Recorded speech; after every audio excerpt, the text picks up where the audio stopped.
Mbola falindray miaona amitsika ary dia miaraba antsika rehetra noho izao krismasy 24 izao. Ataoko fa tsy mbola tara izao ifampiarabana satria vao afaka omaly ny 25 ny volana Desambra. Ary araky ny nambara afaka omaly dia ny lohahevitra ny hoe krismasy fampihavanana zany no banjinitsika ary androany no amaranantsika ny fijerena izany lohahevitra izany. Izy ny fihavanantsika zay nahirayantsika ka nandrava ny efitry ny fisarahana hoy Paoly apôstôly manambara ny Jesosy Kristy tonga ampihavanantsika amin'ny ray. Ary rehefa vita fihavanana amin'ny ray sika no ny fandraisantsika ilay mazava tonga teo amin'izao tontolo izao ary narantsika omaly zany ary eto dia metraka ny fialantsiny no ny fahadisoan'ny texte zay novakina omaly satria ny Isaia 40 no izy fa tsy ny Isaia 9:90 ho an'izay nanaraka tamin'ny 7 ariva dia efa natao ny fanitsiana ho antsika izay nanaraka tamin'ny 4 dia antitra anterineto ny fialantsiny noho izany. Ka ilay mandray ny mazava dia mandray ny asa fampihavanan'i Kristy satria rehefa nisaraka tamin'Andriamanitra ny olona no ny ota dia niverina ny aizana rava ny fifandraisana rehetra. Koa tonga Kristy zany no krismasy ary ankalazantsika azy lay Mesia zany. Zay no hevitry ny hoe krismasy fankalazana any Kristy. Ka dia arabaina isika mahatratra ity andro ity indray ary indrindra asaina isika anaraka ampanahy ampo ary indrindra amin'ny fieritreretana tsara. Izao fotoana natokantsika izao ho fankalazana ny fianakaviana masina. Ampitombona amintsika rehetra ny fahasoavana sy ny fiadanana avy amin'Andriamanitra ray sy Jesosy Kristy Tompo. Salamo faraky amin'ny 20 no ifandimbiasantsika vakina. Ireo andininy vitsivitsy zay nitsongaina tao amin'izany. Salamo faraky amin'ny 20 dia manaraka ny hitantsika ery amin'ny tableau isika mahita ny anjarantsika sy ny anjaran'ny mpitarika. Ka ianareo fiangonana manomboka. Manopy ny masoko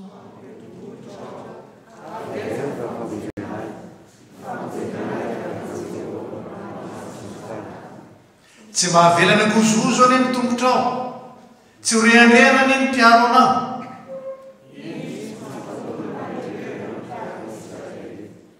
Jehovah ny mpiaro anao, Jehovah ny fialofanao amin'ny ankavananao. Ny masoandro tsy mba hameny anao noho ny andro, na ny volana noho ny alina. Jehovah hiaro anao amin'ny ratsy rehetra, eny hiaro ny fanahinao izy. Jehovah hiaro anao na mivoaka na miditra hatramin'izao ka ho mandrakizay. Amen. Ataontsika ny hira fa 7:30 andinin'ny voalohany izy fa 7:30.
Mbola ivavaka isika.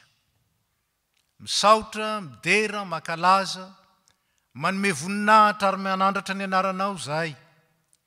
Ry Andriamanitra ray zanaka ary fanahy masina.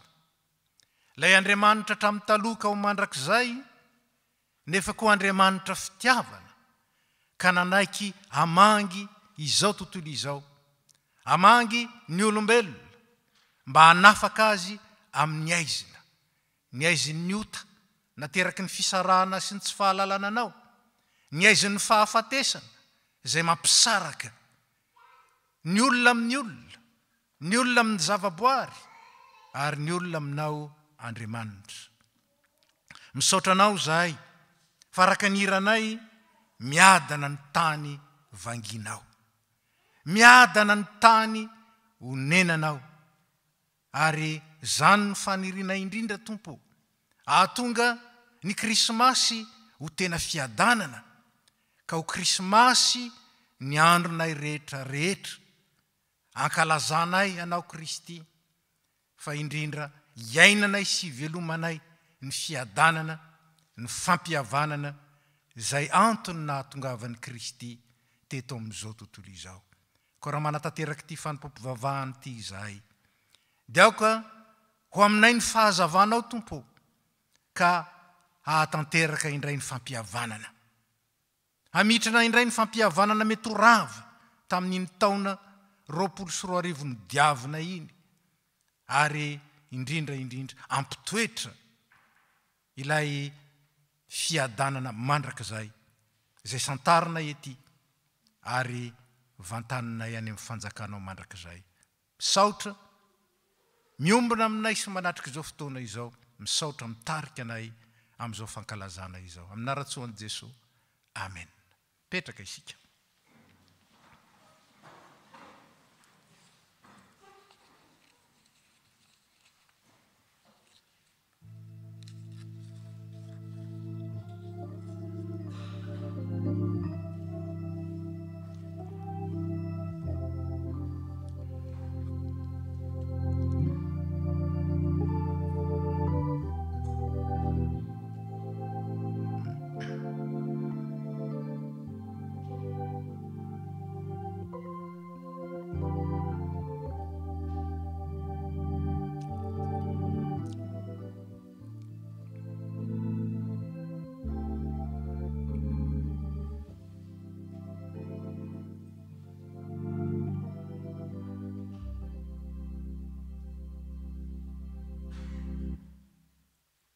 Anana endrika manokana ity fanompom-pivavahana ity, fa tsy tahaka ny fanaontsika manaraka ny liturjia mahazatra, fa fotoana ifampitrotroanam-bavaka. Fotoana izay andraisantsika sy hanolorantsika tena, zafady, ho amin'ny fiainana ny fampihavanana nataon'i Kristy.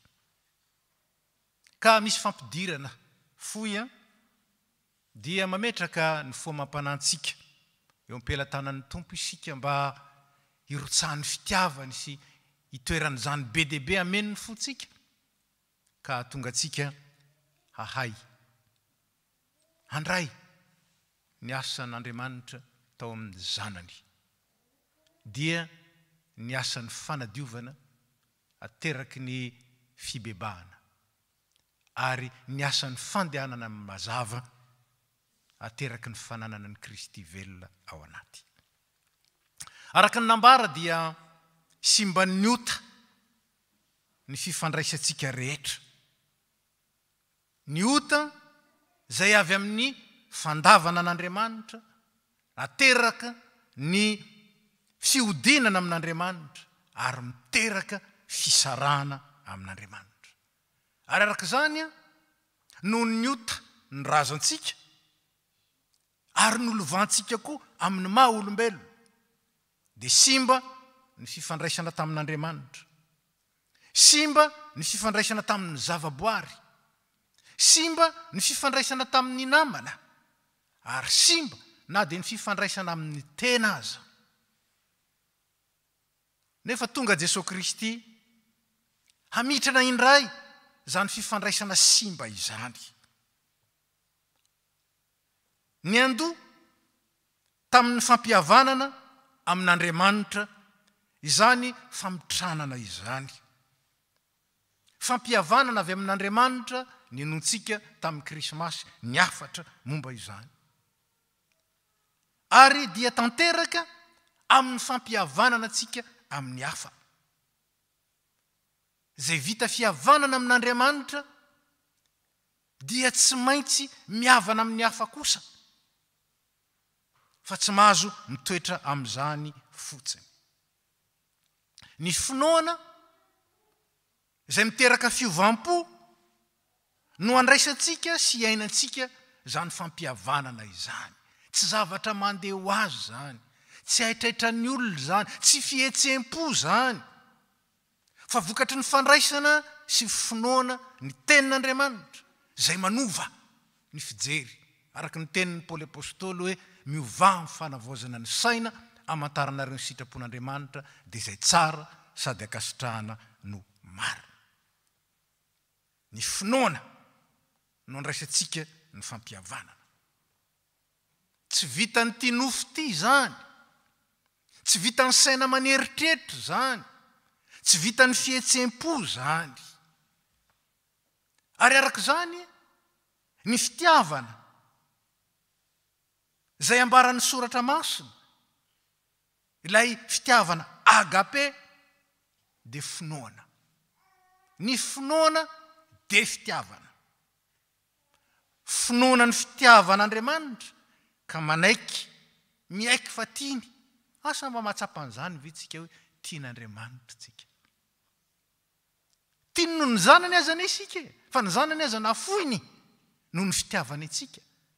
Tsapatsika ve zany fitiavan'Andriamanitra zany? Fantatrao ngamba raha mananjanaka ianao, manahoana ny fitiavanao ny zanakao? Manahoana?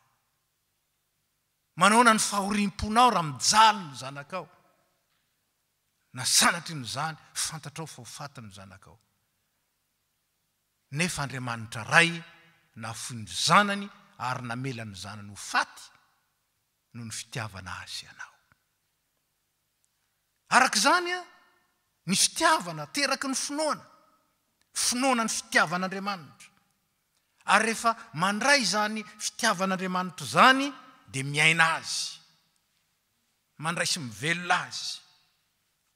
Ka dia zany no taizan'ny tompo antsika, didy vaovao no omeko anareo, dia ny mba hifankatiavanareo. Eny, aoka ho tahaka ny tiavako anareo, mba hifankatiavanareo kosa. Jaona 3:12, andininy 4:30. Tahaka ny tiavako anareo. Ary tsy ny fitiavan'ny Kristy antsika ihany, fa ny fitiavan'ny ray koa. Tahaka ny tiavan'ny ray no ny tiavako anareo, tomoera amin'ny fitiavako ianareo. Ary zany no lesona lehibe. Zao tontolo izao nge dia manaiky fa mila fitiavana. Tsika malagasy dia manindraindra ny fitiavana, mifankatiava ihany raha mbola velonaina. Ny maty aza ho ny teo maro. Zany no raha tsika malagasy. fa fitiavany maolona zany. Fa le fitiavana agape, Jesosy Kristy mihitsy no modeliny. Ary tsy maintsy mianatra ny fitiavany Kristy isika fa ratsy zany. Tsy mahay mitia araka ny andrasan'Andriamanitra amintsika. Io lay mazava, manazava ny tena fitiavana. Zao ny didiko ny tompo, dia ny mba hifankatiavanareo tahaka ny tiavako anareo. Didy, fitsipika. Azo lazaina mihitsy fa fitsipika mamaritra ny maha-kristianina ny fitiavana agape. Havana tsara ny fitiavana agape fa tsy le fitiavana tononona hatseroa. Dia le fitiavana, ny tiavan'Andriamanitra antsika tao amin'ny zanany. Le fitiavana, ny tiavan'ny Kristy antsika. Ny finoana dia fiainana ny fitiavan'Andriamanitra. Zany hoe tia amin'ny fitiavany. Ny sitrapon'Andriamanitra dia voafehiny didy roa. Tiavan'i Jehovah'Andriamanitra aho amin'ny fonao rehetra, sy ny fananao rehetra, sy ny sainao rehetra, ary ny herinao rehetra. Reo ny refy efatry ny olona. Hitantsika ao amin'ny Liko toko voalohany andininy faharoa amby 20 koa zany. Ary Jesosy nitombo saina sy tena nahita fity teo amin'ny mason'Andriamanitra, fanahy zany, sy teo mason'ny olona, ny fo zany. Saina, vatana, fanahy, fo. Refy efatry ny maolona ireo. Entina mitia an'Andriamanitra. Dikan'izany tiavan'Andriamanitra amin'ny maha ianao manontolo. De tout ton être. De toute ta personne. Ary tiava namanao tahaka ny tenanao. Tahaka ny tenanao. Raha matsiaro marary ianao raha tsy tiana, aza tsy tia. Zay no heviny. Raha matsiaro mijaly ianao fa tsy tiana, mitiava. Ary zany raha teo, ilay antsoina hoe fitsipim-bolamena, règle d'or, izay nambaran'ny tompo. Izay tianao ataon'ny olona aminao, dia mba ataovy aminy koa tahaka izany. Na tsy nataony taminao azy, ataovy aminy. Fa izany no lalàna sy ny mpaminany ho ihany ny soratra masina. Misy fitiavana. Ary io fitiavana io dia ambaran'ny soratra masina fa io ny fahatanterahana ny lalàna. Ny olona izay tia dia nahatanteraka izay nitakiany lalàna. Ary ny olona izay tia dia nahatanteraka ny sitrapon'Andriamanitra satria Andriamanitra dia fitiavana. Mivelona an'Andriamanitra. Ny olona manana an'Andriamanitra zany dia tsy maintsy tia. Fa raha tsy zany tsy Andriamanitra ny ao aminy satria Andriamanitra dia fitiavana. Jaona dia mamelabelatra zany tsara amin'ny epistily voalohany nosoratany. Ary ankehitriny dia reto no mitoetra ho Paoly, ny finoana ny fanantenana ny fitiavana, fa ny fitiavana no lehibe amin'ireo. Sasa mieritreritra ny finoana ny tena lehibe. Tsy ny finoana, ny fitiavana. Fa ny fitiavana no fehin'ny fahatanterahana ihany ho Paoly. Zany hoe ny fitiavana no miazona ny zavatra rehetra tsy ho latsaka. Zay mo fehikibo mo ny resahana an'io, fehikibo ny fahatanterahana. Mirotsaka ny zipo na ny pataloha raha vao tsy misy fehikibo, dia tahaka izany, miroraka fotsiny, menjera fotsiny amin'ny tany, ny fitiavana ny miazona. Miazona ny valeur rehetra na ny atao hoe sotoavina eo amin'ny fiainana kristianina. Ny fitiavana ny miazona azy. Na ny finoana, na ny fanantenana, na ny fahatsarana, na ny asa soa, etc. Ny fitiavana. Ka dia hoy ny soratra masina, mifankatiava tsara. Fa ny fitiavana manarona fahotana maro. Mety misy olona be défaut. Kanefa noho ny fitiavana dia mandray fakisitrahana avy amin'Andriamanitra izy. Voavela ny elony be ho ny tompo satria lehibe ny fitiavany. Zany ny teniny tamin'ilay vehivavy izay nanositra menaka manitra ho azy. Araka izany, ninona mandrava sy manimba ny fitiavana dia ota satria mampisaraka amin'Andriamanitra. Satria Andriamanitra dia fitiavana. Ninona inona mandrava sy manimba ny fifankatiavana dia ota. Ary ny fihavanana ny marika hita mason'ny fitiavana. Io ny marika hita mason'ny fitiavana. Indrindra nge, fa io fihavanana io miantoka ny fifandraisantsika amin'Andriamanitra. Fa ny fihavanana ny mialohan'ny fanatitra sy ny valim-bavaka, zany no ampianarin'ny soratra masina antsika. Matio 5:7-20 sy 7:20, ary Marka 5:20-5:20. Ny fihavanana ny mialohan'ny fanatitra sy ny valim-bavaka. Inona ny hevitra zany? Raha andeha hivavaka ianao, na andeha handray ny fanasan'ny tompo ianao, na andeha hanotitra fanatitra ho an'ny tompo ianao, na andeha hanao zavatra tsara ahazahoanao sitraka amin'Andriamanitra ianao, raha tsy vita fihavanana aminy sy amin'ny hafa ianao, dia zava-poana zany. Zava-poana.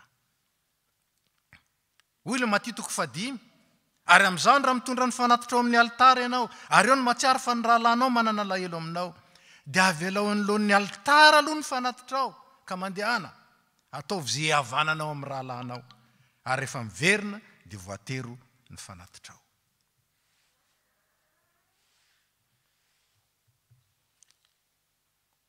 Ao amin'ny Marka 2:15-20, dia hoy ny tompo hoe, ary raha mitsangana mivavaka ianareo, ka misy olona nananareo alahelo, dia mamela ny elony mba havelany rainareo izay ny an-danitra kosa ny elokareo. Mamela ny elony. Izy tsy miteny ataovy aloha izao na izao, andraso aloha. Ndray izany no ataontsika, andraso aloha e. Eo am-pivavahana ianao, mahatsiaro fa misy manana lahelo aminao ny rahalahinao, manana lahelo aminao. Tsy milaza kosa izy anananao alahelo, eo le mila démarche, fa manana lahelo aminao ny namanao, mamela ny elony. Ay, azafady, anananareo alahelo, fa madika. Raha misy olona anananareo alahelo, raha manana lahelonao aminao, ny rahalahinao na ny anabavinao, dia mandehana ny aminy. Fa raha ianao manana lahelo aminy, dia avelao ny elony, dia avelan'ny rainareo koa ny elokareo. Zany la équation tsotsotra, nefa anambaran'Andriamanitra ny mekanisma ny fitiavana. Tena miorina amin'ny fampihavanana.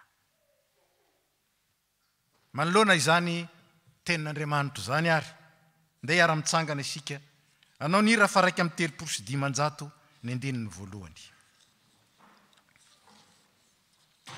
2:3 andinin'ny voalohany.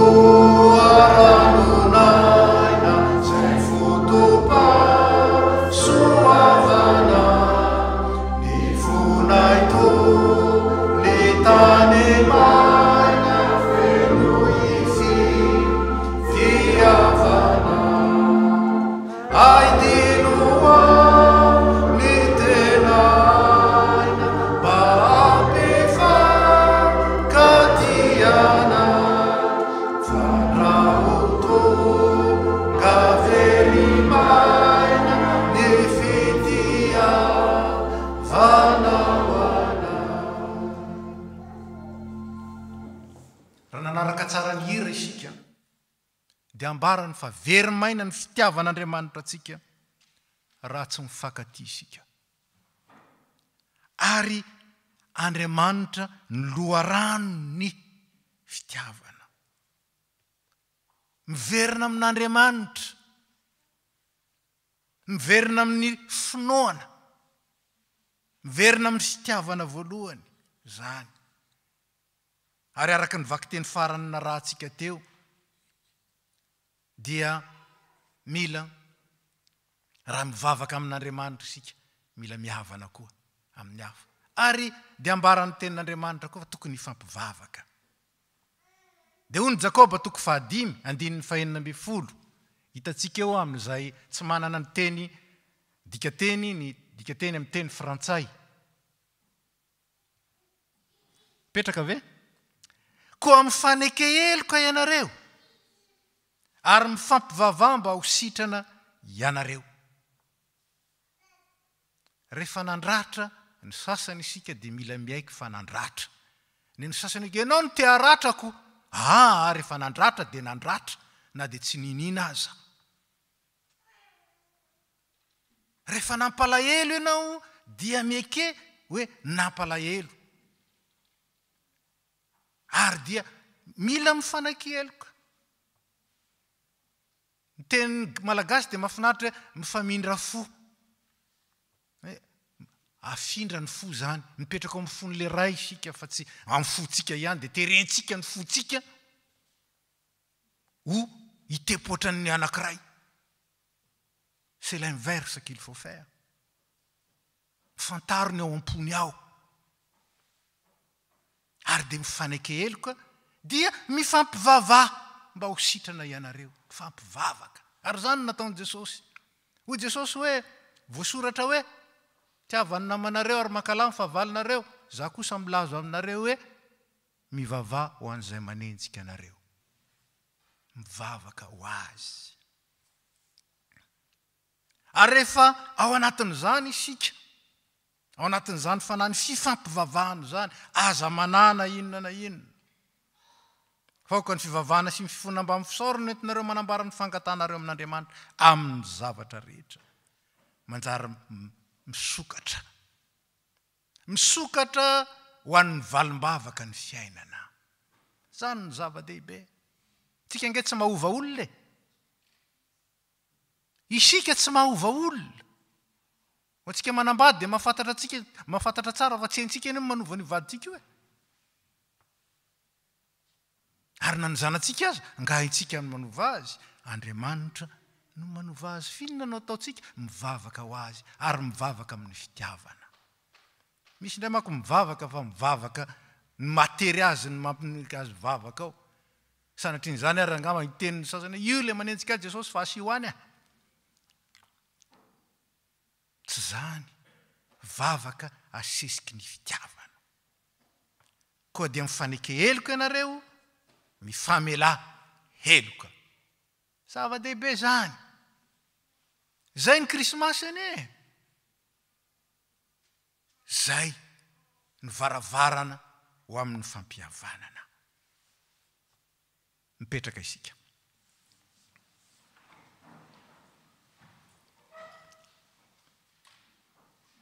Ho raisitsika raha ireo lafim-piainana ifandraisantsika amin'ny hafa. Ka mety anjakan'ny aizina. Marina tsara fa ny atao hoe maizina eto akory tsy hoe tsy ahitana ninninina. Fa ny maizina dia hifangaron'ny zavatra rehetra. Mahatonga ny olona mitsapatsapa. Manaradrindrina tahaka ny jamba hoy ny fiteny ao amin'ny soratra masina. Ka ao amin'ny fiainan'ny mpivady ao dia mety misy koa ny maizina. Satria tsy mazava ny antony. Ny antony, na ny antony hivadiana aza nge tsy fantatry ny mpivady e. Inona ny projen'Andriamanitra amin'ny fanambadiana? Tsy fantatra nge. Natao lasy vavy fotsiny dia zay. Ary amin'izao fotoan'izao ary misy tsy manaiky intsony hoe lasy vavy fa vavy sy lasy lahy koa dia mety. Maizina. Rehefa tsy mazava ny fifandraisana amin'Andriamanitra dia maizina ny fahitana ny zavatra rehetra, maizina ny fahalalana ny zavatra rehetra. Ka ny mety lasa tsy mety, ny tsy mety lasa mety, ny tsara lasa tsy tsara, ny tsy tsara lasa tsara. Manjary zany. Hoy ny Efesianina 5:5. Ny 9:7 sy 7:7 manazava ny hevitry ny fanambadiana kristianina. Zava-miafina lehibe zany. Fa milaza ny amin'ny Kristy sy ny fiangonana na dia izany aza samity ny vadiny tahaka ny tenany ianareo lehilahy rehetra, ary ao kosa ny vavy anaja ny lahy. Misy zava-miafina ao. Aitsika moa ny atao zava-miafina, mahalala n'izany tsika. Ny adresy mail tsika ao mila kôdy miafina. Raha tsy zany idiran'ny olona rehetrarehetra ao. Tsy zany. Io ilay zava-miafina. Tsy fantatrao raha tsy fantatrao ny kôdy, raha tsy anananao ilay kôdy. Ary ny kôdy idirana amin'ny zava-miafin'Andriamanitra, ny finoana. Io ny kôdy, ny finoana. koa ny antony fanambadiana kristianina dia ny anehoana ny fitiavan'ny Kristy ny fiangonana. Zany ny fototra iorenan'ny fanambadiana kristianina. Vois comment Jésus aime son église, aime son corps. Zany no hevitry ny hoe fanambadiana kristianina. Zany no ifanakalozan'ny mpivady ao. Jereo nge ahoana ny tiavan'ny Kristy. Tsy hoe rehefa miray tsikombakomba akory ny mpivady dia mifankaty izy zany. Na dia miray tsikombakomba amin'ny ratsy azy. Fa Paoly apôstôly amin'ny Korintianina voalohany toko 7:10 dia milaza mazava. Ny fitiavana tsy mifaly amin'ny tsy fahamarinana, fa miara-mifaly amin'ny fahamarinana kosa. Ka ny fankatiavana tsy firaisana tsikombakomba, fa firaisana kosa ao amin'izay tsara, ao amin'izay mampandroso, ao amin'izay mampiorina, ao amin'izay mampitoetra ny fiadanana sy ny fifaliana ary ny fahasambarana. Manahoana le fiaina tokantrano ao. Moa ve tena fanehoana ny fitiavan'ny Kristy ny fiangonana. Ny tompo dia nilaza didy vaovao no meko anareo dia ny fankatiavanareo. Aoka ho tahaka ny tiavako. Zay le fitiavana agape, fitiavana avy amin'ny Kristy. Zany ve nentsika amin'ity mivaditsika. Sa kosa le fitiavana yo, le fitiavana araka ny maolona. Ka indraindray izy tena mahafinaritra. Indraindray izy tezerako lava. Indraindray izy mahasosotra sy manirikiry. Manjary zany.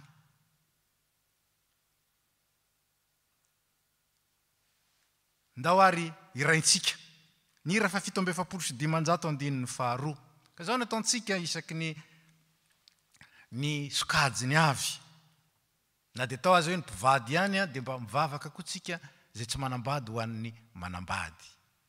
Rehefa avy eo. Fa eto dia ataontsika ny hira 7:7 dia avy eo manao vavaka mangina ny mpivady. Ifony ninina nandratra sy nampalahelo ny vadinao nataonao. Aza justifiena. Zay moa le mifanaiky elo ka. Efa nandratra azy dia nandratra azy.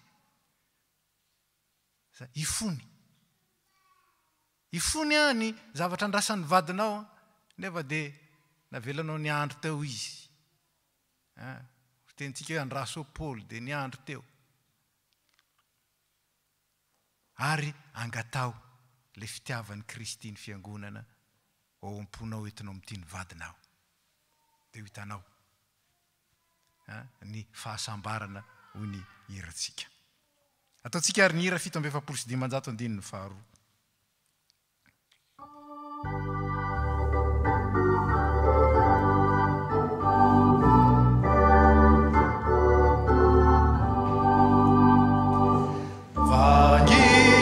Anao ny tokantrano ka menatrery kaodisinao ny fomba hitanangano zay tsy mba sitraka eny Jesosy zoky be fity soa lehibe no nentinao tady avisa mba hisaotrana no ny fitiavana. Dia manao vavaka mangina isika.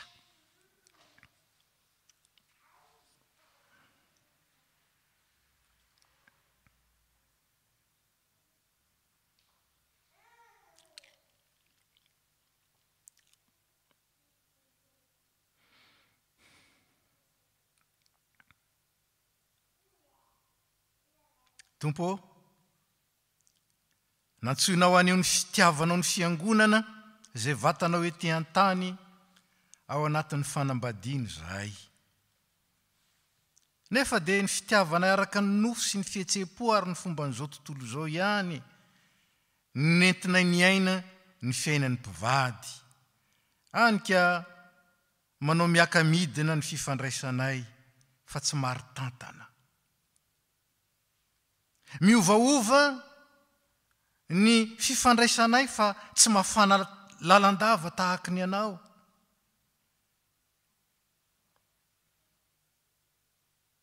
Tsy nainy joro fianarana ho an'ny taranakay amin'ny fitiavana mitondra fandripahalemana sy fifaliana ary fiadanana zahay tao amin'ny tokantrano. Fa indraindray ary ohatra ratsy no avelanay amin'izy ireny ka nampalahelo sy nampiferinay azy. Mifona aminao zay no zany.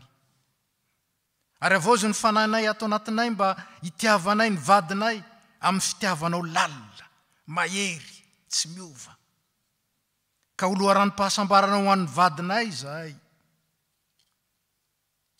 Fa tsy entamavesatra na dia indraindray monja azy. Omeo anay ny hiara-tsambatra amin'izay efa nofidinay ho andefimandrinay noho ny fitahim-pahasoavanao sy noho ny fahazavanao avy any ambony izay ametrahanao aty anatinay ny tena fitiavana madio sady marina. Ampianaro zay ity tahaka anao Tompo. Dia ho loharan'nym-pifaliana sy loharan'nym-pahasoavana ho an'ny vadinay ny fisianay sy ny fiarahanay. Naratsoanao Kristy. Amen.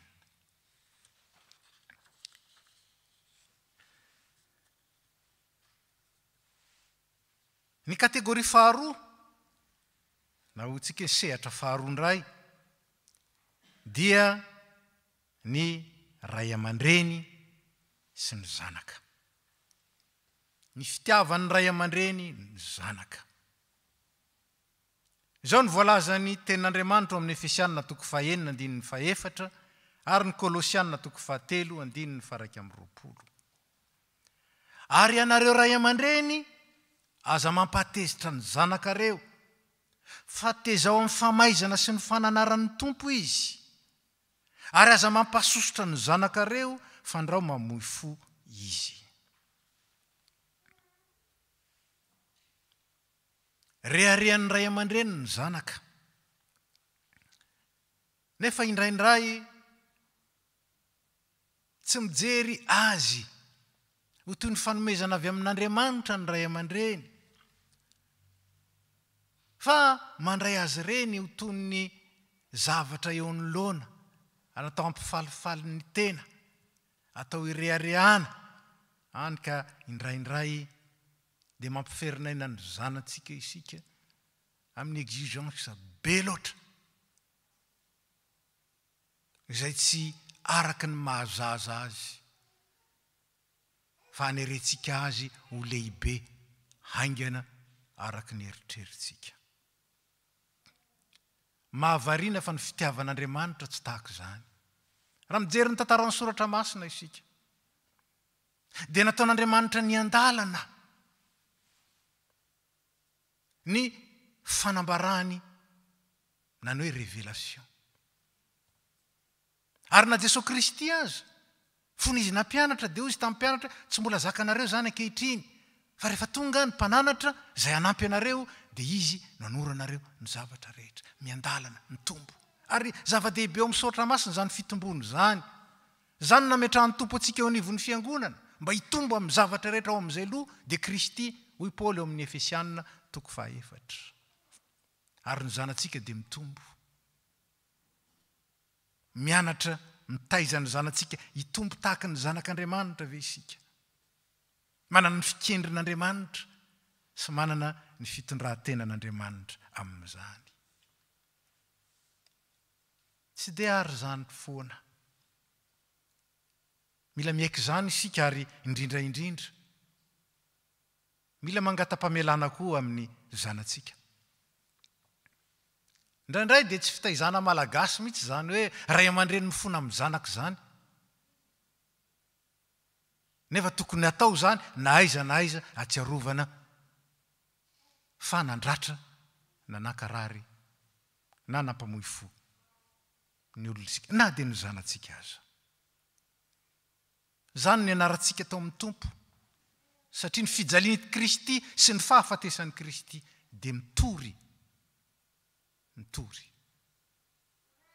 ny fandraisan'ny tompo ho an'ny tenany ny fahalementsika. Fandraisan'Andriamanitra ho an'ny tenany ny fahalementsika. Ka naina mindra fo izy. Textuellement zany amin'ny teny malagasy. Ataontsika ny hira fa raiky amin'ny 3:10. Ny andininy fahatelo. Toroy sy ampianaro ny fitiavanao zay. Ry mpiandry tsara, velaro ny fonao mba ho hitanay. Azahoanay mity tahaka anao ary azahoanay mitaiza ny zanakay araka ny fitaizanao anay zanakao.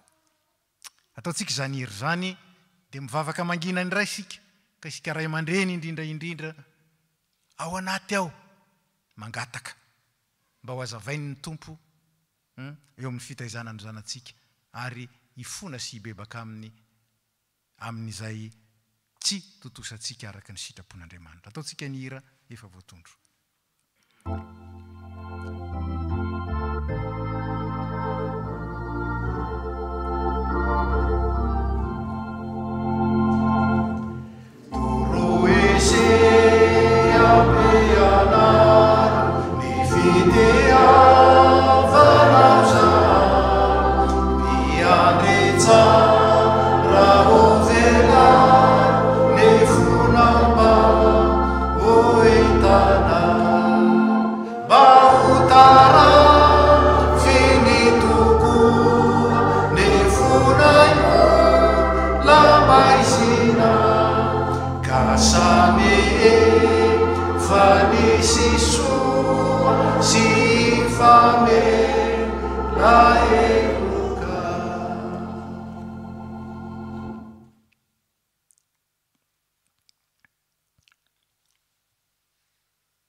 Tompo, fahasoavana lehibe sy loharanom-pifaliana ary reharehanay ny zanaka izay nomenao anay. Misaotra dia misaotra indrindra. Indrisy anefa Tompo fa tsy nobeazinay na notezainay araka ny sitraponao matetika ny zanakay. Tsy nentinay tahaka ny tondranao ny zanakao tamin'ny faharipo, tamin'ny famindrampo, tamin'ny faharetana. Fa ny sitraponay ny nampiarinay taminy ary ny fahafamponay sy ny fifalianay ihany ny katsahinay tamin'ny fitaizanan'izy ireny. Fa tsy izay tena mahasoa sy mahasambatra araka amin'ny mpianarin'ny teninao na koa ny bitsiky ny fanahy. Mifona aminao zay noho izany ary mangataka mba ho avozinao sy tarianao mba hianaranay mity tahaka anao ray. Ka tonga anay ray aman-dreny ho tena ampiseho ny fitiavan'ny ray anay zanakao. Dia ho babinao sy hifikitra aminao mandrakizay koa ny zanakay mahita ny fitiavanao aty anatinay ray aman-dreny. Dia tario zay araka ny hiranay ampianaro ny fitiavanao. Dia avozo ny fonay aty anatinay aty. Ataovy mamiankina aminao zay, atsiarovanay fa tsy izahay no mandrafitra ny olona fa ianao Andriamanitra no mahay manova, manefy, manamboatra ary mahatanteraka. Dia ifonanay aminao zany ary mangataka aminao zay mba hay koa angata-pamelana amin'ny zanakay avy teo amin'izay nampalelovanay azy. Dia amin'ny anaratsoanao Jesosy, ilay efa zanaka ny tiavin'ny ray tamin'ny fitiavana feno. Amen. Dia tonga amin'ny fizarana fahatelo sika dia ny zanaka manoloana ny ray aman-dreny. Hoy ny Kolosiana 3:2-20. Ianareo zanaka manekeny ny ray aman-dreninareo amin'ny zavatra rehetra fankasitrahana ao amin'ny tompo izany. Ny tenin'Andriamanitra dia tsy nampianatra antsika hoe manekeny ny ray aman-dreninao raha tianao ny ataony. Na hoe manajano ny rainao sy ny reninao raha ohatra ka mety ny ataony. Fa manajano ny ray aman-dreninao satria loharanom-pisina izy. Satria loharan'nym-piainana izy no nampisy anao. Nataon'Andriamanitra fitaovana ahatonga anao ho eto amin'ny zao tontolo izao sy eo amin'ny fiainana izy. Ajao izy amin'izany. Ary na oviana isika no manohitra ny ray aman-dreny na tsy manaja ny ray aman-dreny dia tamin'Andriamanitra mihitsy no nanotantsika. Satria sitrapon'Andriamanitra zany. Ary Jesosy Kristy ilay zanaka dia tonga ho modely ho antsika. Fa izy dia nanoa ny rainy tamin'ny zavatra rehetra. Eny fa na dia tamin'izay tsy tiany indrindra aza. Dia nofaty teo amin'ny hazo fijaliana.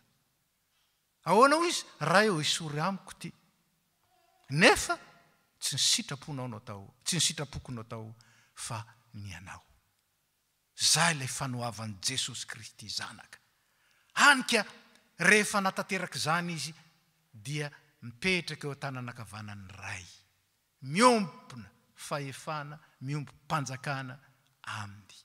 Ary zany koa ny tian'ny ray aman-dreny hahatongavantsika zanaka hitombo ka hahatonga antsika koa ho ray aman-dreny filamatra mizara.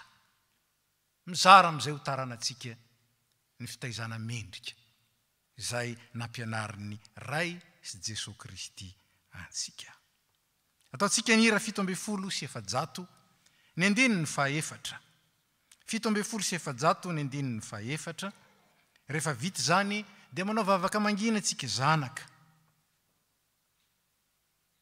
Mandiny tena manoloana ny fanoavantsika ny ray aman-drenitsika, manoloana ny zany sitrapon'Andriamanitra zany, ary dia tsy vitany hoe mifona eo anatrehan'Andriamanitra, fa miaiky koa eloko eo anatrehan'ny ray aman-drenitsika mangataka famelana aminy.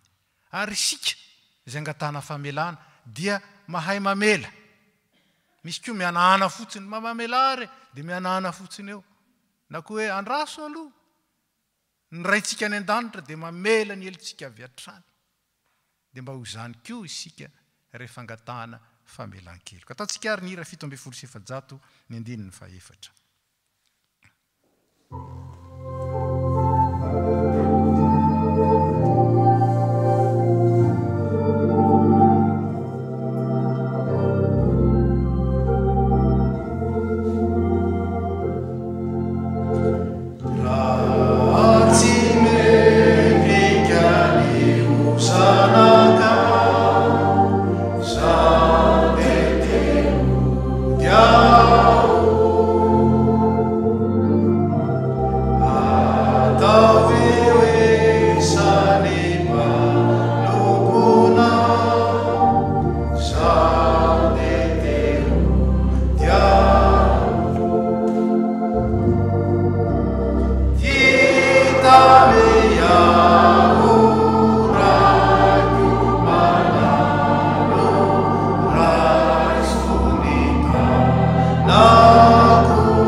Tompo, misaotra anao zay noho ny nampisinao anay tamin'ny alalan'ny ray aman-dreninay. Ary ny anananay azy reny ho mpitaiza sy mpanabe ka ny tianay sy ny karakaranay mandrakariva. Ndrisy anefa Tompo fa tsy najainay mandrakariva izy reny. Matetika izay nitahaka ilay zanak'adala ka mitahaka izay ilainay amin'ny ray aman-dreny fotsiny fa tsy manaiky sy mankatoa azy amin'ny fananarany sy ny torolalany. Mifona aminao zay amin'izany. Ary noho ny Krismasy fihavanana dia omeo fo vaovao zahay mba aizanay manaja ny ray aman-dreninay sy mivavaka ho azy reny ary manoana azy amin'ny fanananay toetra sy fitondran'ny tena mendrika ka tonga anay ho reharehan'izy ireo sy mpanome voninahitra anao. Dia omeo anay ny anatra ao amin'ny Kristy, ny fiainana ny mahazanaka marina tokoa. Ka tahaka anao ray, izay nanome voninahitra azy noho ny nahavitany ny sitraponao. Dia ho tahaka izany koa, Tompo, izahay zanaka, mba ho reharehan'ny ray aman-dreny, ary indrindra mba hahatonga azy ireny ahatsiaro ho manan-karena nanana anay teo amin'ny fiainany. Dia misaotra anao zay, Tompo, fa ianao le fampihavanana, dia mahatanteraka ny fampihavanana anay zanaka amin'ny ray aman-dreninay. Tanterao zany ny amin'ny anarantsony Jesosy. Amen. Ny sokajy faefatra dia eo amin'ny piraitapo. Hoy ny Salamo 7:1 sy ny tapany faharoa amin'ny 9:1. Endre tsara sady mafinaritra raha mipirahalano miara-monina, fa voadidin'i Jehova eo ny fitahiny, dia fiainana ho mandraka zay. Ny firahalahiana kristianina dia nanjary modely ny tena firahalahiana. Piray aina, piray donakafo, piray lalana, ary indrindra mifamatotraina. Zany no pirahalahy kristianina. Ary araka zany, isika piraitapo dia mianatra eo anivon'ny fiangonana mitombo mba ho tena araka zany koa ny fifankatiavan'ny piraitapo ao an-tokantrano.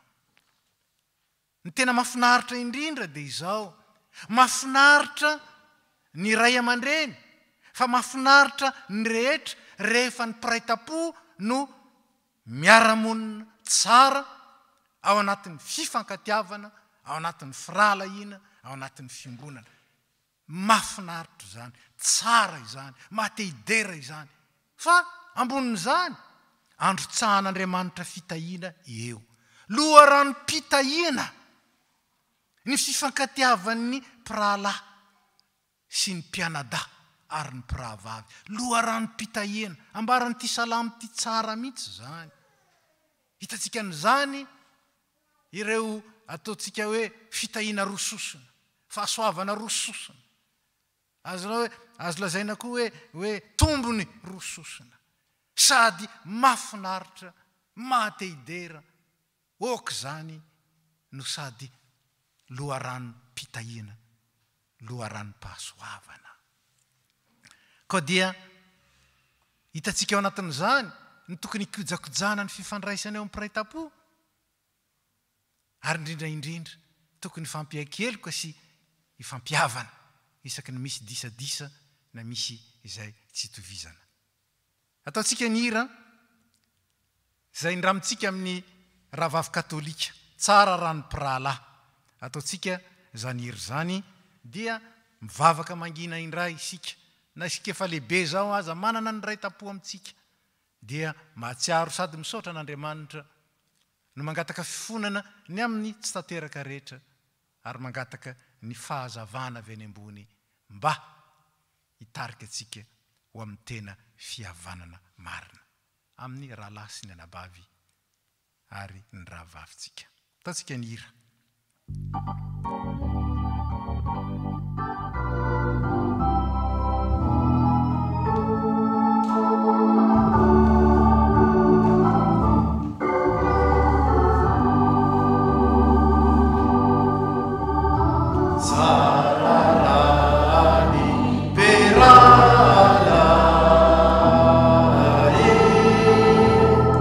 Numa mi fa catito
Tompo misaotra anao zay no nanomezanao anay piray tapo ka tsy miaina sy mitombo rery fa manana namana mandrakariva.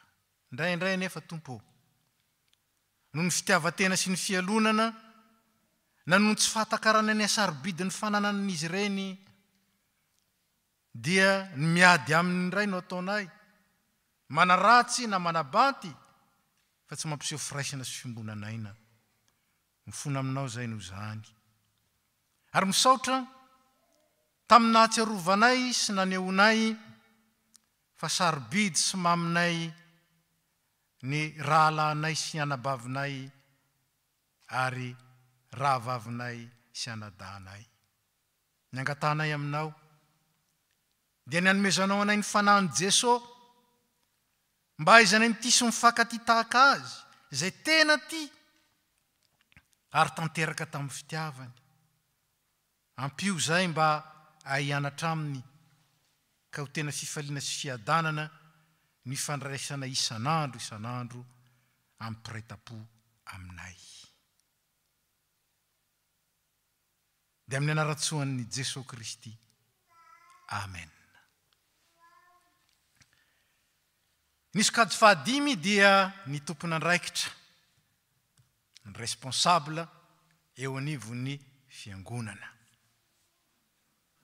Nametrahan'Andriamanitra fitokisana hiandry ny ondriny ny tompony andraikitra, na mpitandrina, na dekona, na loholona, na mpitarika sampana, na mpampianatra sekoly Alahady, na mpampianatra hira, sy ny sisa nataon'Andriamanitra ho mpiara-miasa aminy ary nitokisany hiandry sy hamana ny ondriny. Hoy ny tenin'Andriamanitra amin'ny Petera 2:5-7. Andraso ny ondrin'Andriamanitra zay eo aminareo ka mitandrina azy tsy antery fa amin'ny sitrapo araka an'Andriamanitra, tsy amin'ny fitiavana rena maloto fa amin'ny zotom-panahy, tsy ho mpanjakazaka amin'ny anjara fiandrasana fa ho fianaran'ny ondry, modely ho an'ny ondry. Zava-dehibe ny ahatsiarovantsika fa tsy ny fahamendrentsika akory ny antson'Andriamanitra antsika ho amin'izany andraikitra zany, fa tiany anehoana ny fahasoavana. Fa indraindray aza ny tena atsika hoe tsy tanteraka ny malemy. Paoly apôstôly aza dia nilaza fa izy le lohan'ny mpanota, izy mihitsy no fidiana natsoin'Andriamanitra ho amin'izany. Mila fakasitrahano zany.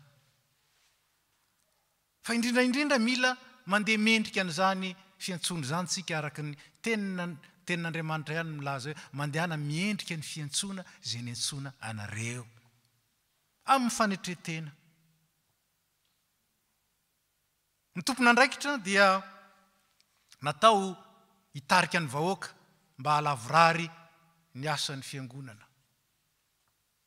Raha tsy lavorary ny asan'ny fiangonana dia ny tompony andraikitra zay moa lasa no tompony andraikitra voalohany, tomponantoka voalohany. Tokony hatsiaro an'izany. Zany raha teo ny hevitry ny teny hoe responsable, qui répond de ou qui répond à la place de. Ka dia mitondra zany eo amin'ny tompo isika.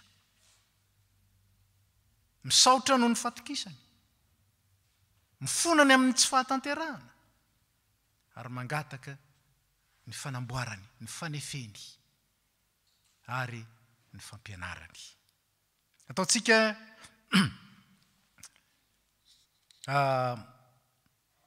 ny hira 720 ny andininy 7. 720 andininy 7. Dia orinan'izay dia manao vavaka mangina isika izay faranako amin'ny vavaka ihany.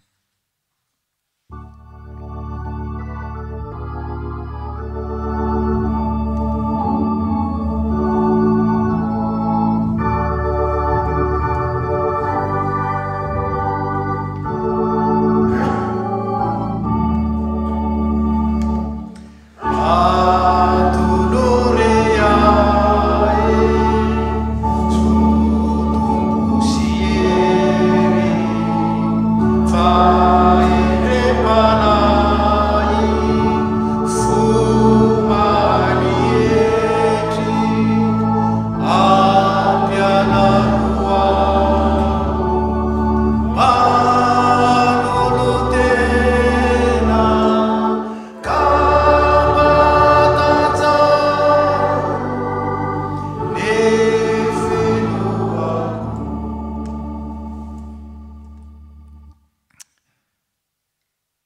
Tsarona ny teninao Jesosy. Zay nilaza fa tsy zahay no nifidy anao fa ianao no nifidy anay ka naniraka anay mba handeha siamoa ary aretany vokatray. Misaotra noho ny fiantsonao, misaotra noho ny fahatokisana napetraka ao taminay. Misaotra noho ny finiavana napetraka ao taty anatinay, nazahoanay nanolotena, ary niaranao lalana taminay sy nampaherezanao anay tamin'izany. Te hifona aminao anefa zahay. Fa indraindray tsy hainay ny nanankina ny asa taminao, ka dia ny asan'ny tenanay sy ny herin'ny tenanay no notokisanay. Mifona aminao zahay fa indraindray izahay no hita fa tsy ianao eo amin'ny fanomponay. Mifona aminao zahay teo amin'izay tsy nahavitanay antsakany sy andavany izay nandrasanao taminay. Ianao ilay Andriamanitra dia Andriamanitry ny filaminana fa tsy Andriamanitry ny fikotranana. Indraindray anefa zahay dia mikorontana amin'ny samy zahay ka tsy hainay akory ny mandamina ny fiangonana sy ny vahoakanao. Mifona aminao zahay amin'izany. Ary mangataka mba hazavain'ny fanahinao, ary mba toloranao zotom-po hery fahendrem-panahy fanetretena. Dia ianao no anakinanay ny fiainan'ny fiangonana izay napetraka ao andraikitray, matoky izany izay noho ny fiantsonao amin'i Jesosy Kristy sy ny fombanao izay rehetra matoky anao marina. Tompo, ampitomboy ny fanoloran-tenanay sy ny finoanay anao. Amen. Ny sokajy fahaenina dia isika fiangonana. Hoy ny Hebreo 7:17. Manekeny mpitondra anareo ka manohava azy, fa izy miambina ny fanahinareo araka izay tokony ataon'ny olona mbola hampamoahana, mba hanaovana izany amin'ny fifaliana fa tsy amin'ny fisetoana, fa tsy hahasoanareo izany. Anisan'ny zavatra sarotra indrindra eo amin'ny fiainana ry havana ny mitondra vahoaka. Angamba isika izay mitondra tokantrano ara dia mahita izany, maika fa ny fitondrana vahoaka. Na anivon'ny fiarahamonina izany, na anivon'ny firenena, fa na eo anivon'ny fiangonana koa aza. Tsy zavatra moro izany. Ary anisan'ny lalana izay ampianaran'Andriamanitra isin'ny filaminana ary isin'ny fiombonana miara-miasa, ny fisin'ny fankatoavana sy ny fanekena. Ny tena sarotra indrindra dia rehefa président dolidolo ny olona rehetra ao amin'ny fiangonana, na rehefa pastera dolidolo ny olona ao amin'ny fiangonana.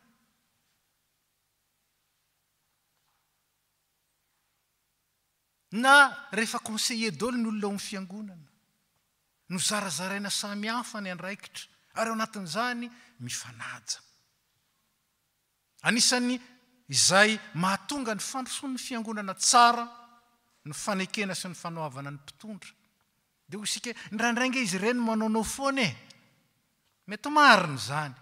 Fa izao, araka ny lazaiko teo, tsy mahovà olona isika, finona ny tokony ataontsika? Mivavaka ho azy.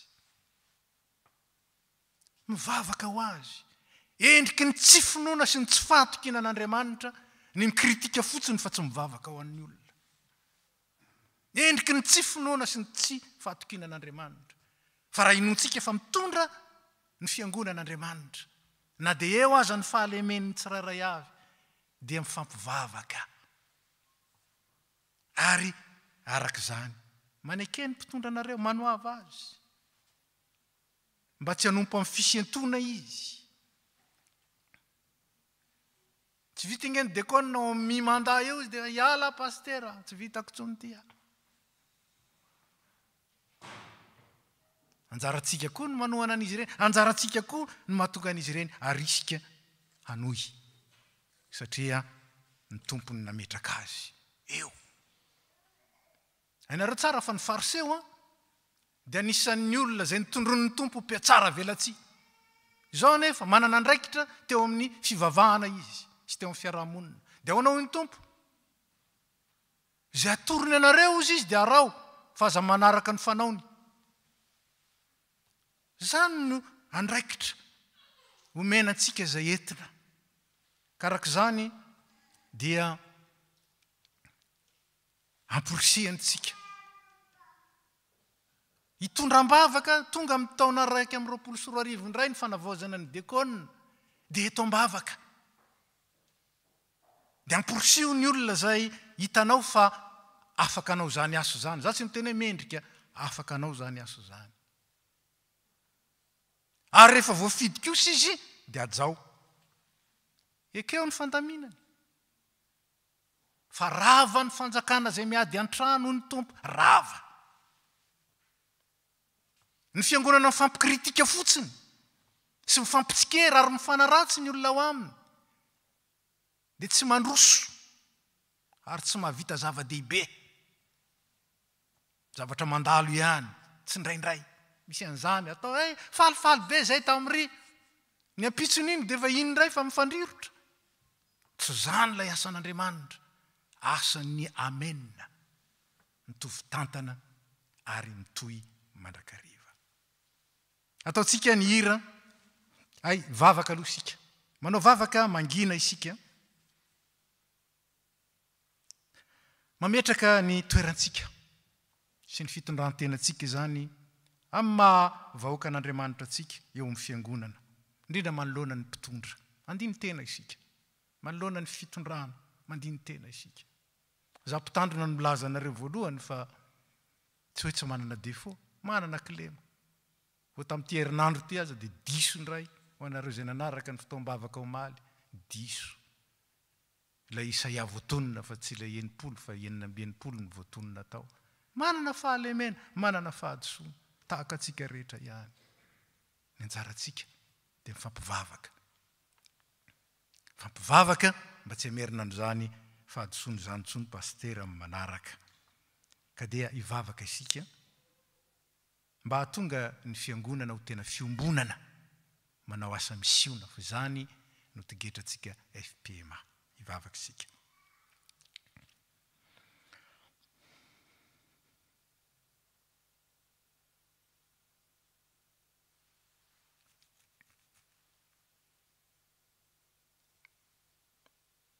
Tompo misaotra anao zay fa nomenao olona hiandraikitra ny fiainan'ny fiangonana sy ny fitariana anay eo amin'ny fanompoana, eo amin'ny fiainana ny fiainan'ny mahafiangonana. Misaotra anao zay fa izay mihitsy no nitikisanao hanendry an'izy ireny. Nefa dia mifona aminao fa nanjary ny eritreritra ny tondrana izany fa tsy nametraka izany aminao taminao tamin'ny mivavaka akory zahay. Tsy ny fananao sy ny teninao no nitaridalana anay sy ny baiko anay amin'ny safidinay fa ny eritreritra manokana ihany. Nefa dia izay ihany avy eo no mitsikera sy manaratsy. Ampianaro zay Jesosy ho tahaka anao ilay manoa. Ampianaro zay ho tahaka anao ilay nanaiky ny fitondran'ny ray na dia tsy nakasitranao azo zany nefa dia nitondra fahasoavana. Ny fiombonana tianay iainana sy aseho amin'ny fiainanay sy ny asanay Tompo. Dia angatahanay mba ho azavainao amin'ny alalan'ny teninao sy ny fanahy masina. Ahatonga anay tsy handeha araka ny fientanam-po na araka ny maha-olombelona fotsiny fa handeha araka ny fahendrem-panahy izay tovozinay amin'ny teninao ary ampioreninao amin'ny alalan'ny fanahy masina. Dia mamelanay ny amin'ny tsy fahaizanay nanaja izany lamina nataonao zany ary mitarianay mba ahatonga anay kosa ho vavolombelon'ny fanavaozana avy eo aminao ka hahatonga ity fiangonana ity ho tena fiangonana vavolombelon'ny fampihavanan'ny Kristy. Matoko zany zay no ny asanao Jesosy Kristy. Matoko zany zay no ny fahazavana nentinao, ny fahazavan'ny Krismasy. Misaotra Jesosy. Amen. Ataontsika ny hira 7:7 andininy voalohany. 7:7 ny andininy voalohany.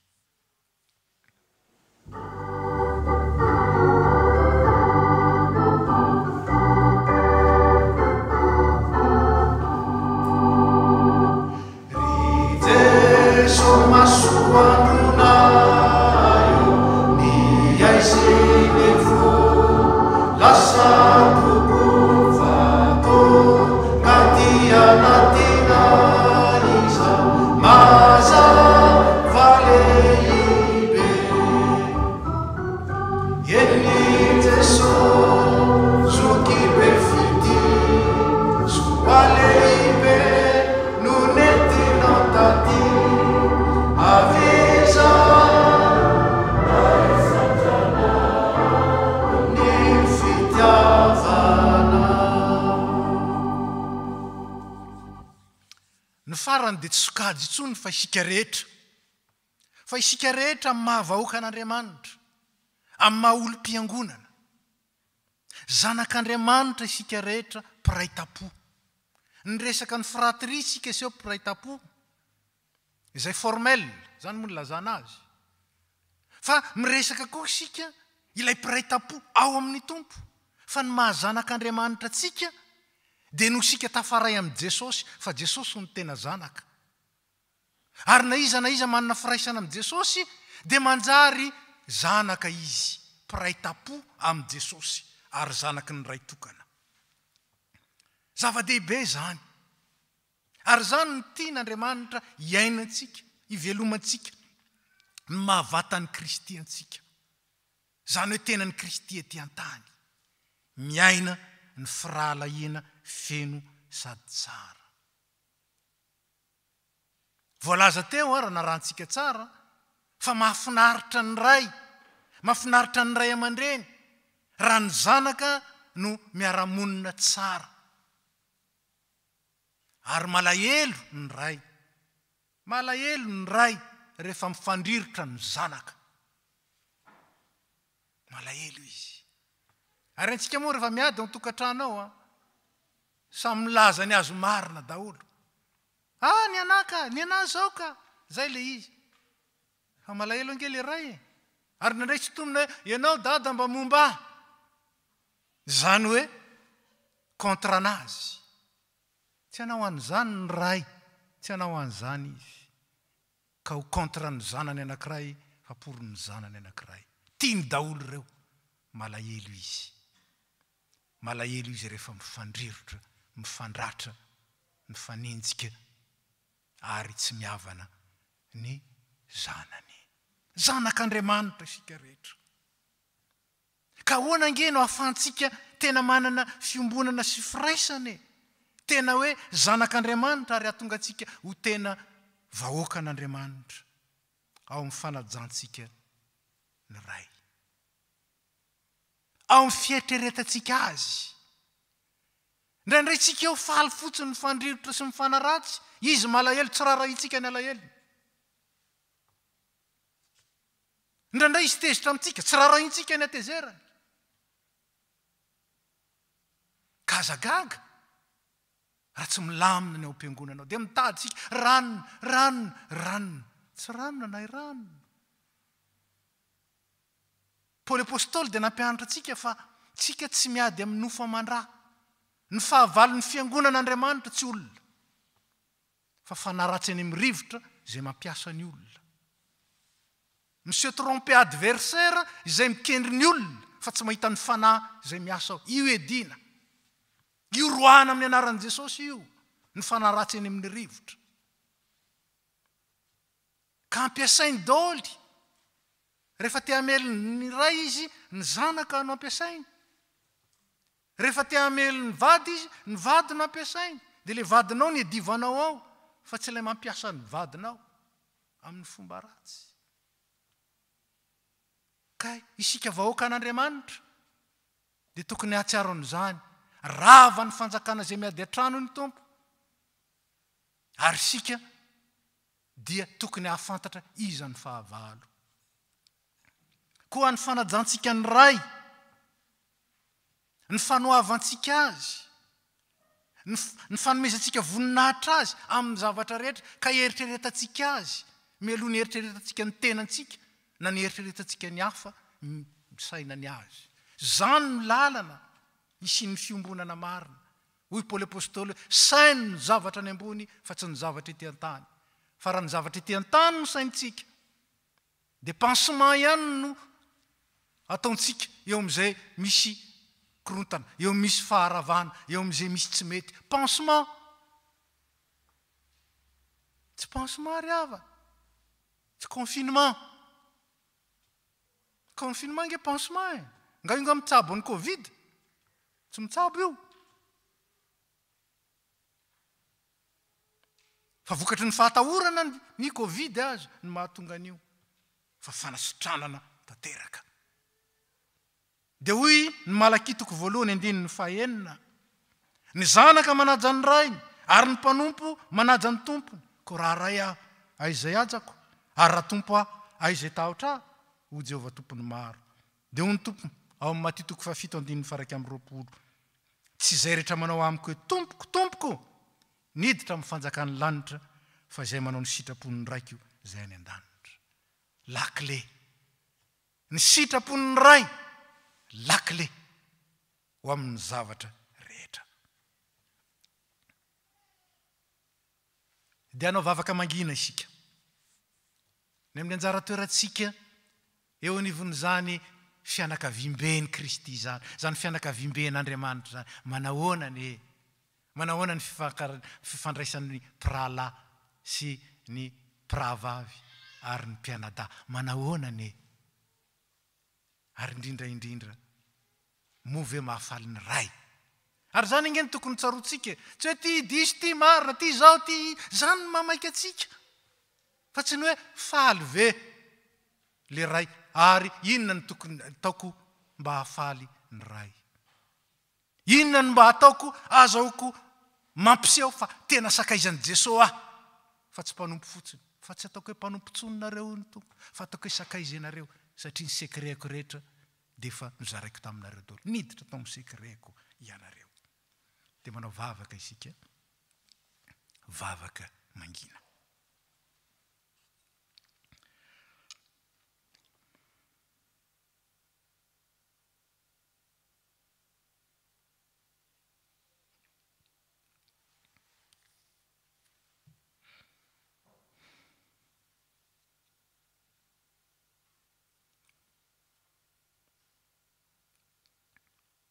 Tompo misaotra ny amin'ny fijoroan'ny fiangonana sy ny fahasoavana ny raisinay tamin'ny alalany. Planina tsara avy aminao ny fitsanganan'ny fiangonana. Ary loharan'ny-pahasoavana sy fahazavana lehibe ho anay. Satria natsanganao fahazavana sy fanasina rahateo eo anivon'izao tontolo izao. Mifona aminao zay fa tsy hitanay matetika. Fa ny fanajananao, ny fanaovana ny sitraponao, ny fanatanterana ny baikonao, ny fieritreretana ny aminao sy ny zavatra any ambony, zany ny lakle. Fa manjary ny fisainanay, ny fihetsemponay, ny fahatsapanay manokana, zany no ataonay zava-dehibe. Ary indraindray azy, ampiasainay ny teninao tompo. Hoentinay manamaro-tena. Fona aminao zay ny amin'izany.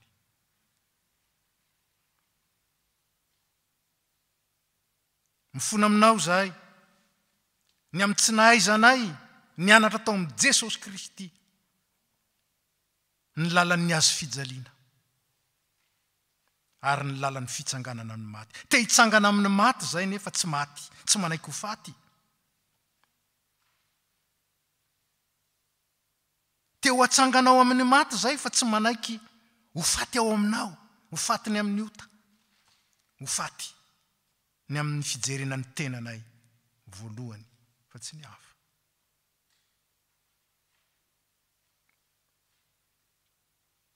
Misaotra anao zay fa raha nambara taminay fa fiadanana no entinao dia ariary teninao aminay koa ny tsy mampiorona zany fiadanana zany ampio zahay mba hizotra amin'ny lalan'ny fiadanana dia ny lalan'ny fihavanana izay ny tanterahan'i Jesosy Kristy tamin'izy nanetry tena nanaiky olona nanaiky ijaly nanaiky ho faty ho anay misaotra anao zahay fa zara tsara no maninao anay dia ny fiadanana ny fihavanana izay iraisanay aminao sy iraisanay koa amin'izay sam'izay tsy tanteraka izany tompo ko ampio zahay azavao zahay tario zahay ampianaro zahay tefeo zahay amin'ny anarantsony Jesosy lay tonga ho modelinay fa lay tonga koa ampiavana anay aminao sy ampiavana anay aminay saotra ray amen dia ataontsika ny hira 775 ny andinin'ny fahatelo 775 andinin'ny fahatelo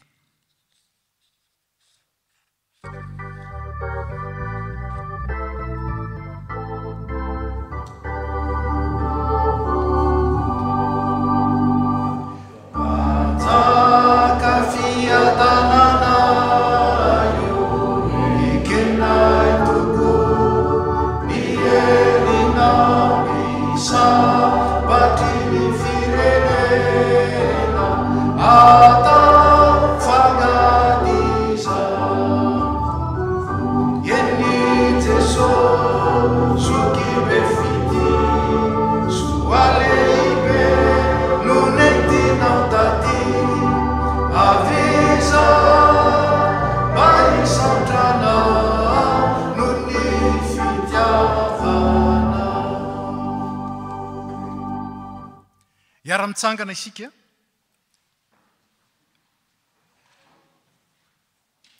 zao ny teny pahasoavana zay omen'ny tompo anao zay niombona tamin'izao vavaka izao ary manaiky ho vavolombelon'ny fihavanana fampihavanana zay nataon'ny Kristy hoy ny tompo fitiavana mandrakizay ny tiavako anao ko izany nampaharetako faminram-po anao fa na dia hifindra aza ny tendrombohitra ary na dia hetsika azy any avoana tsy mba hiala aminao ny faminram-poko ary tsy hitsoaka ny faneken'ny fihavanako zaho efa nandevona ny fahadisoanao tahaka ny fandevona ny zavona ary efa nandevona ny fahotanareo tahaka ny fandevona ny rahona ko miverena amiko fefa nanavitra anao aho ny fiangonana izao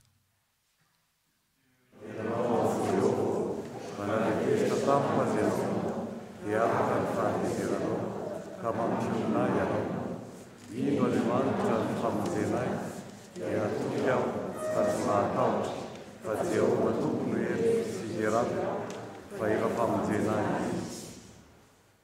koa amin'ny fifaliana no atsakanareo rano amin'ny loha ranom-pamonjena ary teny ianao amin'izany andro zany ka anao hoe iarahany Jehova miantsony anarany ampafantara ny firenena ny asa ampatsaono fa efa misandatra ny anarany mankalazaany Jehova fa asa lehibe nataony ary aoka ho fantatra nany amin'ny tany rehetra dia rahantsika manao ny vavaka nampianarin'ny tompo rainay ô zay any an-danitra ho masinina neny naronao ho tonga neny fanjakanao atao any ny sitraponao ety an-tany tahaka ny any an-danitra mehoana n'io zay anasa azy aonay ary mamelany lokay tahaka ny namelanay izay meloko ataminay ary azo mitondra ilay ho manifakapanahy manafana ianazy fanao ny fanjakana sy hery ary mivoninahitra barak'izay amen ndininy faefatra amin'ny 775 ny ataontsika 775 ndininy faefatra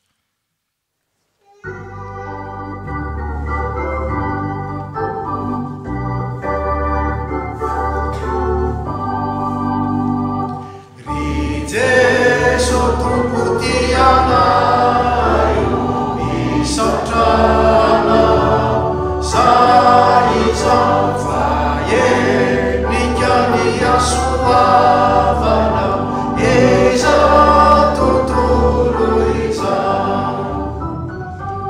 Veni Gesù, su chi me fidi, su aleibe, non è di notati, avvisa, bari sautrana, non mi fidiavana.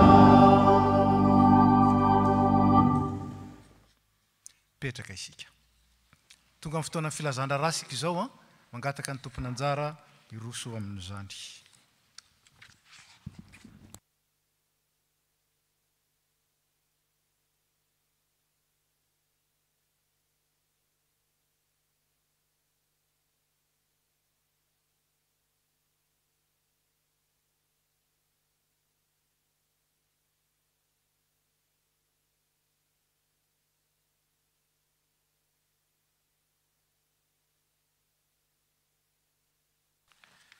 Ny mpitandrina sy ny komity FPMA Toulouse dia faly miarabantsika amin'ny anaran'ny Jesosy Kristy, lohan'ny fiangonana sy tompon'ny asa. Vaovao nasionaly. Afatra fiarabana krismasy. Nahazo fiarabana tratrin'ny krismasy avy amin'ny filoha nasionaly, Révérend Docteur Seth Rasolondraibe isika, izay miompana indrindra amin'ny afatra hoe krismasy fampihavanana. Koa ny fanan'ny krismasy, izay tian'Andriamanitra pitaina, dia ny fihavanana, kaoka isika hiavana ao amin'ny Jesosy Kristy. Sampana iraisana sekoly Alahady FPMA. Ny zakabe nasionaly sekoly Alahady dia ataon'ny 13 hatramin'ny 15 aprily 2024. Koa mampilaza ny bureau nasionaly fa misokatra ny fananana logo sy hira faneva, ka mifarana ny 30 Desambra 2024 izany, ary atao mifanentana amin'ny lohahevitra hoe fidionareo anio izay ho topoinareo, fa raha izao no ankohonako kosa dia hanompan'i Jehova izahay. Josoa 4:20 ny andininy 5:20. Vaovao tafo. Trano fiangonana. Aza adino fa azotsika atao hatrany ny fanohanana ity projet trano fiangonana ity amin'ny alalan'ny fanomezana na tonom-bola. Ny numero IBAN sous compte FPMA Toulouse ditantsika misoratra, ary azotsika anontaniana amin'ny mpitam-bola na azo alefa mailaka amintsika koa. Manentana antsika koa hanohanam-bavaka izany asa-goavana izany. Fotoam-bavaky ny fiangonana, misaora ny zavatra rehetra, fa izany no sitrapon'Andriamanitra ao amin'ny Kristy Jesosy ho anareo. Tesaloniana 1:5-7. Ho famarana ity taona 2024 ity dia manasa antsika fiangonana rehetra tsy ankanavaka andray anjara amin'ny fotoam-bavaka izay ataon'ny alarobia 30 Desambra amin'ny 7:30 amin'ny alalan'ny visio-conférence. Rakitra sy adidy. Manentana antsika hatrany amin'ny fandrotsahana ny rakitra sy adidy amin'ny alalan'ny virement, chèque na carte bancaire eloaso toy ny mahazatra, mba mariky ny fanoloran-tena antsika ho an'ny tompo sy ho fanohanana ny asan'ny fiangonana. Ho antsika ato am-piangonana dia apetraka ao anaty arina etsy am-piravana izany toy ny fanao teo aloha. Vaovao KJ 60. Noho ny famindrapon'Andriamanitra dia vita soamantsara ihany ny famoahana ny bilan financier KJ 60 izay nolanin'ny komity, satria tsy afaka nanantanteraka akatoka miaraka isika no nisa voafetra aty am-piangonana hatramin'ny isin'ny valanaretina Covid-19. Ho an'izay maniry dia afaka handefasana ny bilan financier efa namarin'ny mpandini-bola ka mifandray amin'ny filoha raha ilaina. Ny am-bava dia mitentina 3 367,60 €, izay arotsaka feno ao amin'ny budget trano fiangonana araky ny efa tapaka teo amin'ny komity jobily teo aloha. Dia misaotra an'Andriamanitra isika no fitahiny navitany izany asa izany, ary manamafy ny fisaorana ny fiangonana manontolo tamin'ny fandraisana anjara amin'ny lafiny rehetra. Ho an'Andriamanitra ny voninahitra avy amin'ny komitin'ny tafo sy ny komitin'ny jobily fa 80 taona. Diarim-piangonana, ny FANOMPOAM-PIVAVAHANA amin'ny Alahady taom-baovao amin'ny 3 Janoary teo amin'ny Temple du Salin ka misy fidirana indroa. amin'ny roa ratolakandro ny voalohany ary amin'ny efatro ratolakandro ny faharoa. Marina fa mbola voafetra avokoa ny isantsika amin'ireo fotoana rehetra ireo ka mbola amin'ny alalan'ny roy izay lefa amintsika no anaovana ny fisoratana anarana. Misaotra antsika ny haino hatramin'ny farany ny voninahitra ho an'Andriamanitra irery ihany.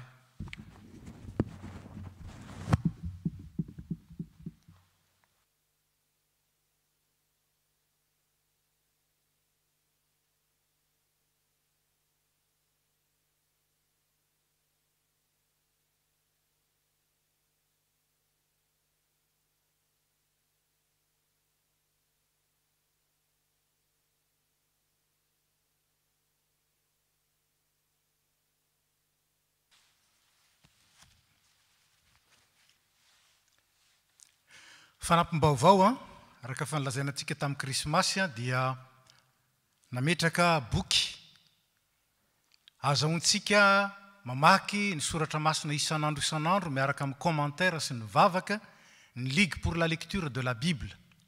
Amidy amintsika 12,50 € zany hoe ny vakteny mandritra ny 365 jours ny 2021 zany dia ao anatin'io rahantsika. Ka dia rehefa mirava asika afaka manatona ny déconnetia ho an'izay mila izany aza misalasala. Ho antsika izay tsy niomana dia tsaroa fa isaky ny alahady dia mbola apetraka eo ihany zany azahoantsika mividy azy. Farany dia fanaontsika ny miarahaba ny vahiny izay sendra mandalo na koa ireo izay voatonga ka miara mivavaka amintsika eto. Ka raha misy amintsika ao anatin'izany dia angatahana mba hitsangana tompoko. Tsy misy dia ny atokopira izao no anao ny anjara hira izay fanomaniny.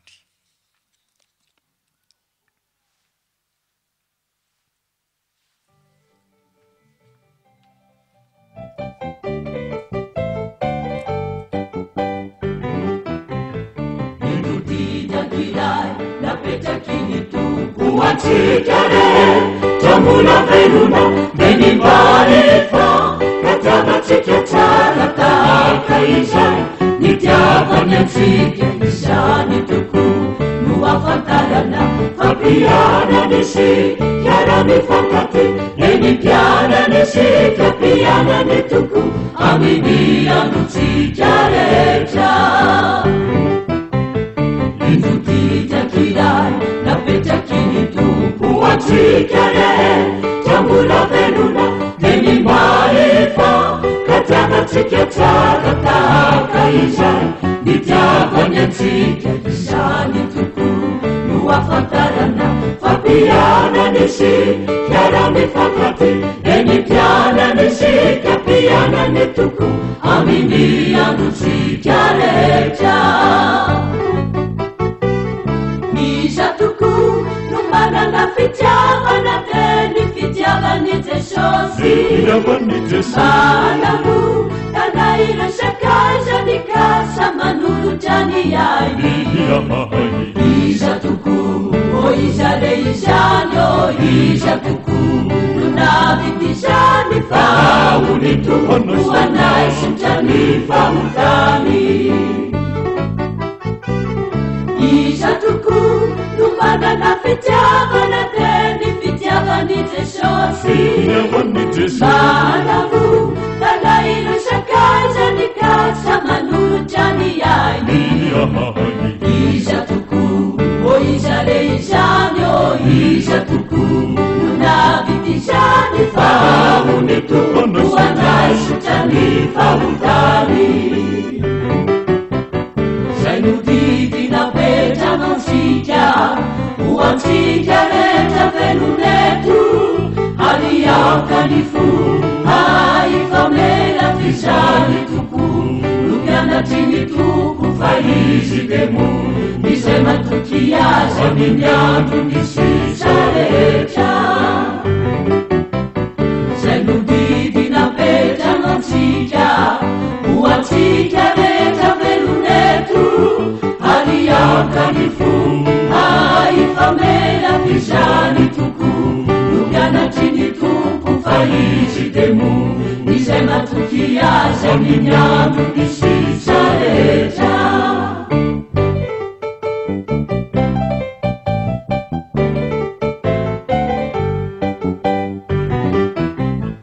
indoditakiray napetraky ny tompo atsika rehetra mbola velona leny mahefa matiavatsika tsara tahaka izay mitiavanetsika izany toko no afantarana fampianany sy piarany fankaty leny pianany sy kampianany toko amin'ny androtsika rehetra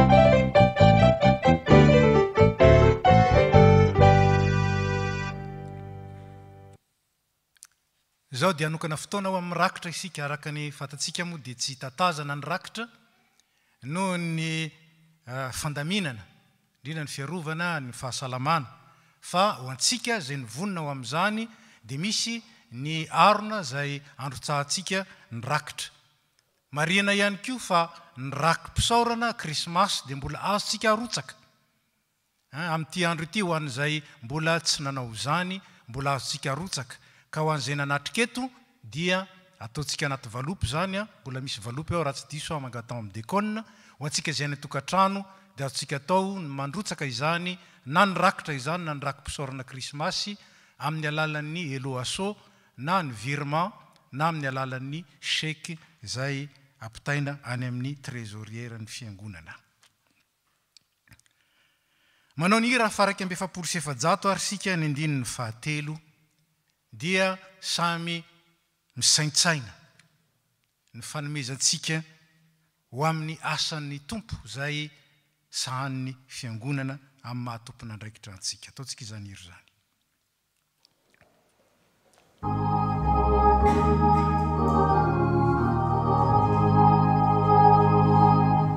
raisony fahaizako eto manajana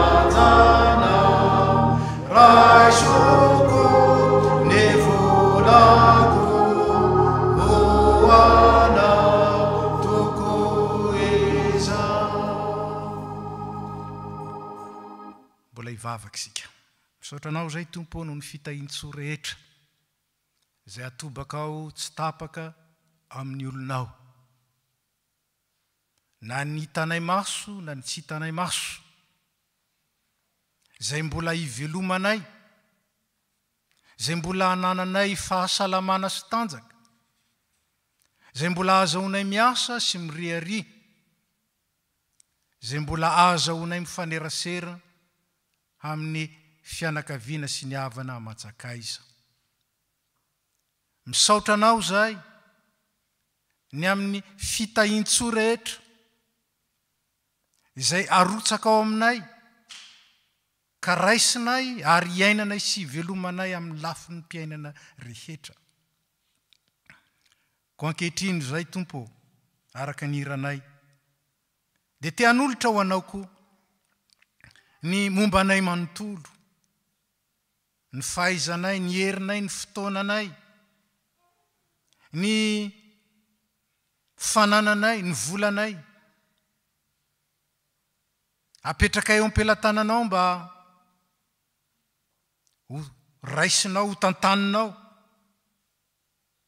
ary ampio zay hahitantana araka ny sitraponao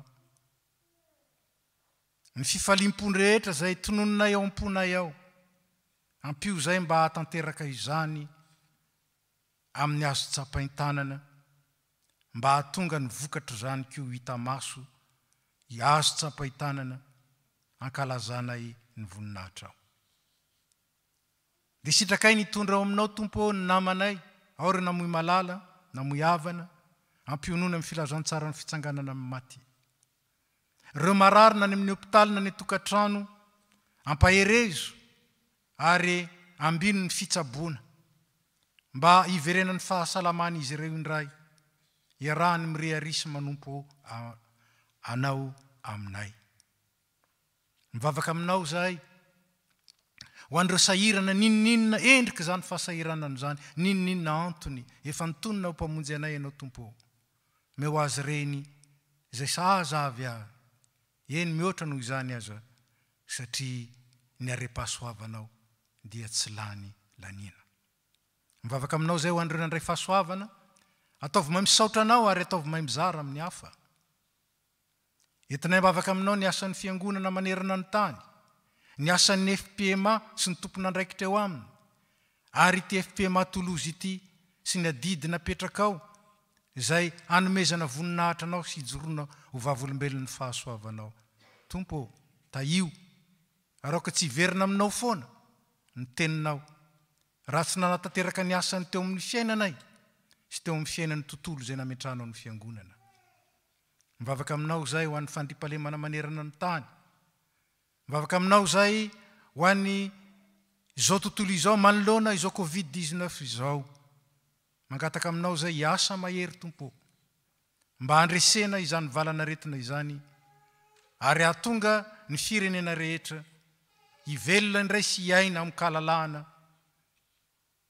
noho ny fahasoavanao mivavaka aminao zay ho an'ity Frantsa zay mampiatrano anay ity mba hitoetreto ny fiadananao ka hiadananay araka ny teninao ary mivavaka aminao zay ho an'ny Madagasikara tany razanay mba ho tahinao ny ezaka tsara rehetra ho fampandrosoana sy fampanjakana ny rariny sy ny hitsiny omeo ny fahatahorana anao ny mpitondra ary omeo ny fifankatiavana ny malagasy dia omeo an'ny firenenay tompo zay ilainy azony mitraka ary azony mandresy ny sarotra sy mampiadana ny valalabe mandry dia zay tsy voatononay amin'izany mivavaka zany fantatrao fa tokony ho anisa ambatan'olona tokony ho anisa mpianakaviana tokony ho an'ny fiangonana dia ankininay amin'ny anaratsoan'i Jesosy Kristy lay tianay sady mbola miara-dalana sy monina aminay isanandro sanandro dia reny ny anaranao ray zanaka fanahy masina amen misaotra an'Andriamanitra isika natateraka izao fotoana izao ry havana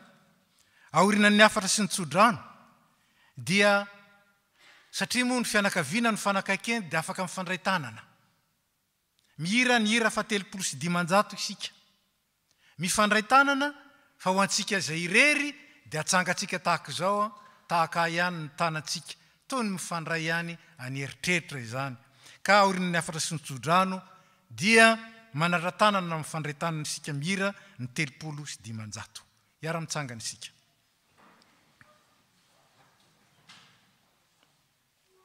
zao no hafatra sy tsodrano antsika avy amin'ny tenin'Andriamanitra sambatra izay rehetra matahotra an' Jehova dia izay mandeha amin'ny lalany fa ho aninao tokoa ny asan'ny tananao sambatra sady ambinina ianao indro fa toy izany no hitahina zay olona matahotra an' Jehova dia hitay ianao ane Jehova ary ho faly hitany fahasoavany eny ianao amin'ny andro rehetra iainanao amen.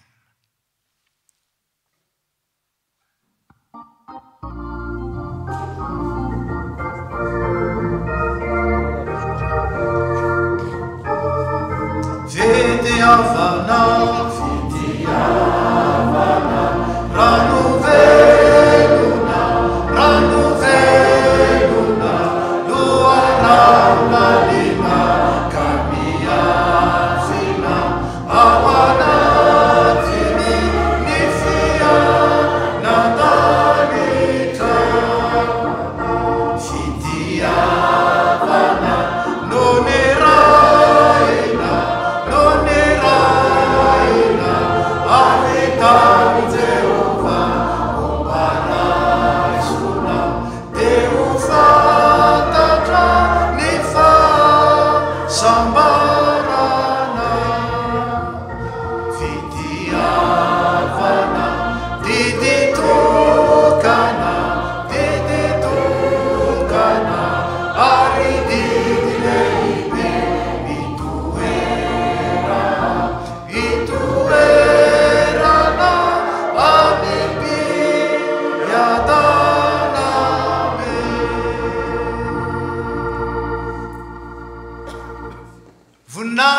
Manitra ray zanaka ary fanahy masina zay hatramin'ny taloha indrindra ka ho mandrakizay amen.